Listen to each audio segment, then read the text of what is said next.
नमस्कार दोस्तों, स्वागत है आपका हमारे यूट्यूब चैनल में। आज की इस वीडियो में हम श्रीमद् देवी भागवत पुराण की कथा अध्याय 16 का पाठ करेंगे।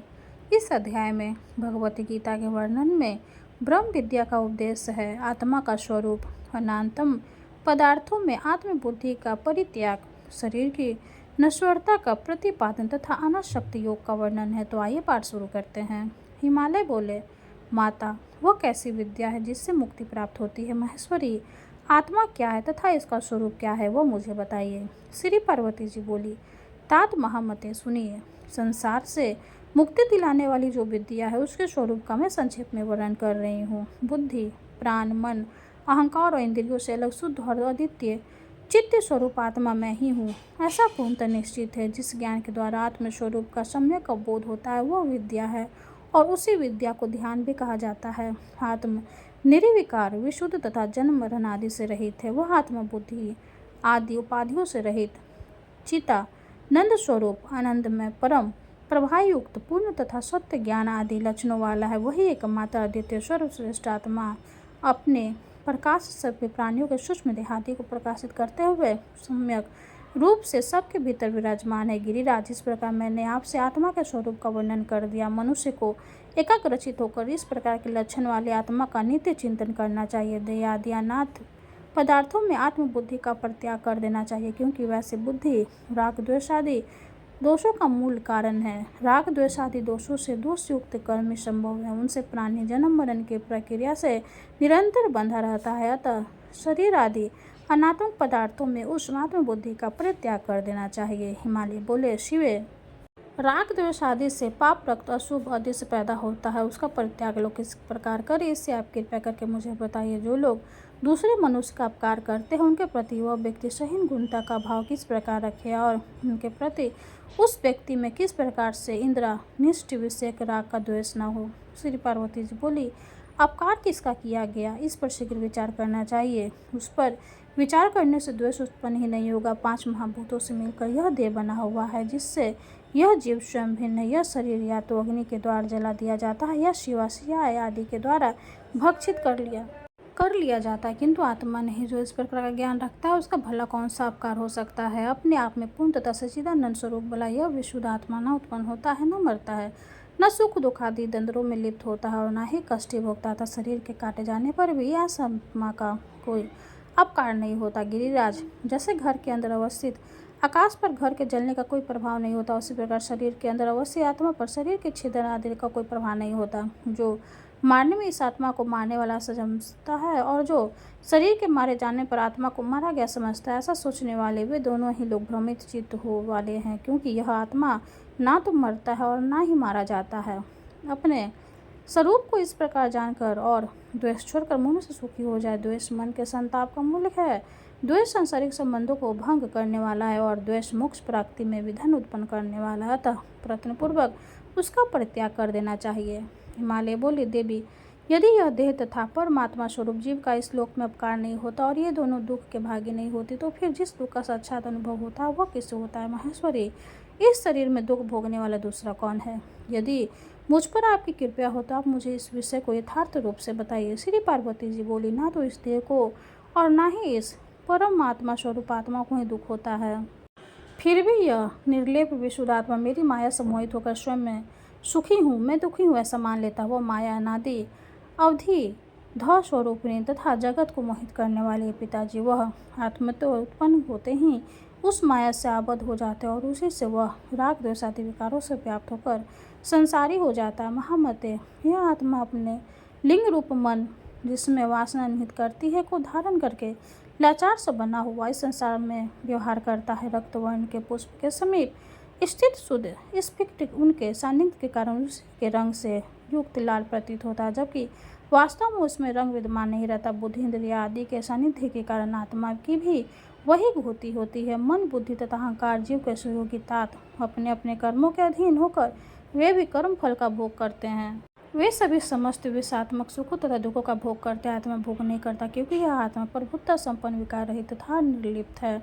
सृष्टि के समय यह जीव पूर्व जन्म की वासनाओं से युक्त अंतःकरण के साथ उत्पन्न होता है, और इस प्रकार यह जीव पर्याप्त सृष्टि में निवास करता है। इसलिए महाराज, विद्वान पुरुष को चाहिए कि ज्ञान विचार के द्वारा इच्छित तथा अनिच्छित पदार्थों की प्राप्ति में मोह का परित्याग कर सुखी हो जाए। देह मन के संताप का मूल है और यह देह संसार के कारण भी। यह देह कर्म से उत्पन्न है और वह कर्म पाप तथा पुण्य भेद से दो प्रकार का होता है। राजेंद्र, उन्हीं पाप पुण्य के अंश के अनुसार जीव को सुख तथा दुख प्राप्त होते हैं। दिन एवं रात की भांति इन सुख और दुख का उल्लंघन नहीं किया जा सकता। स्वर्ग आदि की प्राप्ति की कामना करने वाला विधान पूर्वक पुण्य कर्म करके स्वर्ग प्राप्त करने के बाद भी शीघ्र ही कर्म से प्रेरित होकर पुनः मृत्यु लोक में गिरता है, तो विद्वान को आसक्ति का त्याग करते हुए विधा व्यास तत्पर रहकर तथा सत्संग करके परम सुख की अभिलाषा करनी चाहिए। इस प्रकार श्री महाभागवत महापुराण के अंतर्गत श्री भगवती गीतोपनिषद में ब्रह्म विद्या योग शास्त्र के अंतर्गत श्री पार्वती हिमालय संवाद में ब्रह्म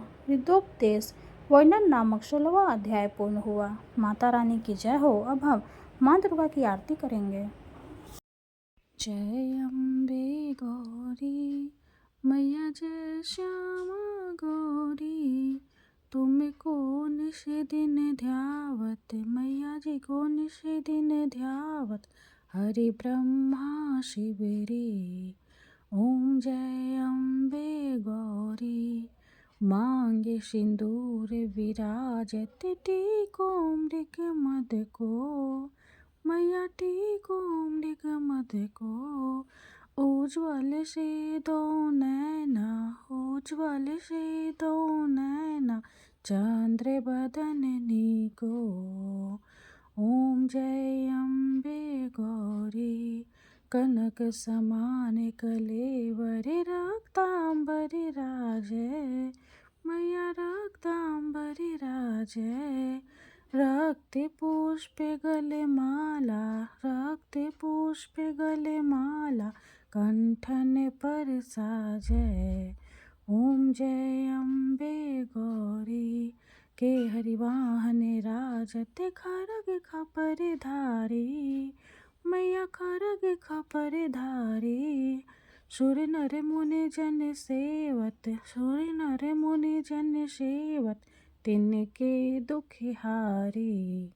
ओम जय अम्बे गौरी, कानन कुंडल शोभित, नासाग्रे मोती मैया, नासाग्रे मोती, कोटिक चांद्र दिवाकर, कोटिक चांद्र दिवाकर, राजत सम ज्योति।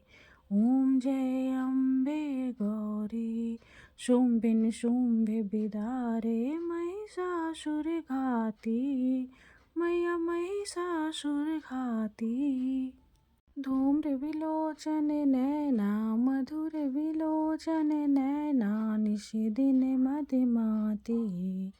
ओम जय अम्बे गौरी, चंड मुंड संहारे, शोणित बीज हरे मैया, शोणित बीज हरे, मधु कैटभ दो मारे, मधु कैटभ दो मारे, सुर भयहीन करे। ओम जय अम्बे गौरी, ब्रह्मानी रुद्रानी, तुम कमला रानी मैया, तुम कमला रानी, आगम निगम बखानी, आगम निगम बखानी, तुम शिव पट रानी। ओम जय अम्बे गौरी, 64 योगिनी गावत, नित्य करत भैरो मैया, नित्य करत भैरो, बाजत ताल मृदंगा, बाजत ताल मृदंगा, आरु बाजत डमरू। ओम जय अम्बे गौरी, तुम ही जग की माता, तुम ही हो भरता मैया, तुम ही हो भरता, भक्तन की दुख हरता, भक्तन की दुख हरता, सुख संपत्ति करता। ओम जय अम्बे गौरी, भुजाचार्य अति शोभित, वर मुद्राधारी मैया, वर मुद्राधारी, मन वांछित फल पावत, मन वांछित फल पावत, सेवत नर नारी। ओम जय अम्बे गौरी, कंचन थाल विराजत अगर कपूर बाती, मैया अगर कपूर बाती। श्रीमाल के तुम राजत, श्रीमाल के तुम राजत, कोटि रतन ज्योति।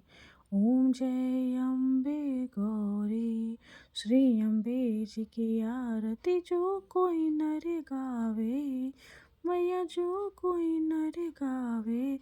कहत शिवानंद स्वामी, भजत शिवानंद स्वामी, सुख संपत्ति पावे। ओम जय अम्बे गौरी। माता रानी की जय हो। वीडियो अगर अच्छी लगे तो लाइक कर दे, चैनल को सब्सक्राइब कर दे। धन्यवाद।